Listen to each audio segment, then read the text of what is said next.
Hey everyone, Nathan Hayes here, IDOC Practice Finance Consultant, and this it's time for the question of the week. I'm at Georgia State University today, so forgive me for not wearing a bow tie. The question of the week is one that I think some of my colleagues have tackled, but I'm going to tackle it in a slightly different way. The question is, should I drop my vision plan? Should I simplify my practice? It's too complicated. They're not profitable enough. I'm just annoyed, too busy. Should I cut some plans? I got this question a couple times lately. And so I'm at the Exit Planning Institute this week, and I want to tackle it from a different standpoint of thinking about value in your business, long-term wealth building, and retirement. So one thing to say is, general rule, I'd rather you grow the business. I'd rather you grow your practice and hire another D, get more efficient, find a way to see those patients, grow the revenues and profits overall. I think that's gives you more freedom down the road. Certainly from a wealth building standpoint, it builds the value of your practice. So let's think about practices two ways, or just businesses in general, small businesses, optometry practice, dentist practice, whatever it is, car shop, doesn't matter. Some small businesses are built for value. They're built to sell. And for whatever multiple they're going to have, there's always an eye towards selling the business somewhere in the owner's thinking and planning and execution. And some businesses are built for lifestyle. So what are the relative benefits of one or the other? I think if you focus on value, to me, the reason to do it is that for many of you, your practice is going to be a big part of your long-term asset base and wealth. And practices aren't worth, let's be real, practices aren't worth that much.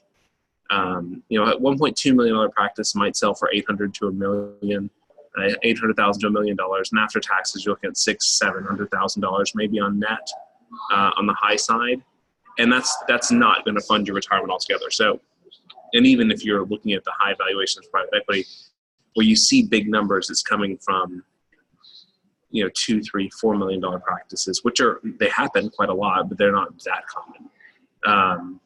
So your practice is a store of your wealth, so you may as well be stewarding it as an asset to provide for yourself, your family.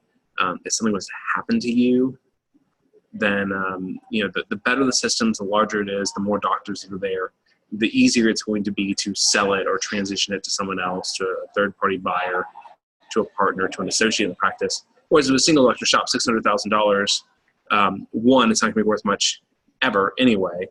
But two, if something happens to you, whatever value there may be there is going to be much harder to extract, because if you don't find a buyer in 6 weeks, your practice is gone without an OD. So I think there's a burden to owners to think about growing your business just from providing for your family, for your estate, protecting the business. You need to be growing it over time. Having said that, if you're in a position where you are making the choice, and look, it's your practice, you can do with it what you want. If you're thinking, I'm going to slow it down, I'm going to cut some third-party payers, I'm sick of them, I'm not making money on them, they're stressful, they drive my staff nuts, we can't handle it, fine. But recognize what you're doing to the long-term value of your business. And if that's the case, then part of your mindset needs to be, I'm going to focus on really managing my numbers with this. I'm going to extract as much cash flow from the business as possible. I'm going to build my wealth outside the practice. Now, whoever you are, that's good advice. Be growing your wealth outside the practice. You need to be doing that.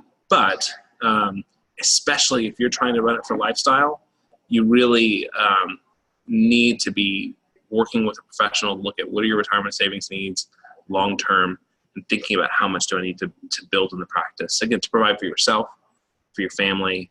And in many ways, I mean, you have to think about, so one of the things we've been talking this week is the 5 Ds, which are death, disability, divorce, disaster, and disagreement. These are things that cause business owners to exit their practices or their businesses without wanting to, not according to plan.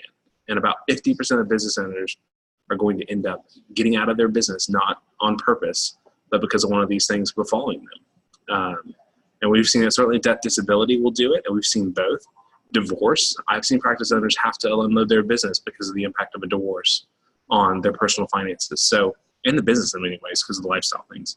So if you're going to run your practice for lifestyle, have a clear plan, for protecting against risk in your personal life and the practice. Have a clear plan for savings and maximizing cash flow. And strongly consider whether or not it isn't worth that extra bit of effort to continue to grow your patient base. And look, if you can grow your patient base on vision plans, great, do that. It's wonderful. But most practice owners will struggle to grow past maybe 1.3, 1.4 million without a vision plan. And so for long-term growth, long-term value creation in your practice, you may need to come back to those later. And just consider what it means for your family, and do you have a plan for providing for yourself and your loved ones long term. So that's the question. A little different take on firing vision plans. Hope it helps. As always, your consulting team, Dr. Varga and I in particular, are available to talk to you about these decisions and how they apply to you, and the considerations around it. And part of it's too is, if you're going to do it, how do we talk to our patients about it? How do we prepare for that, et cetera? So we're always here for you, and that is the question of the week.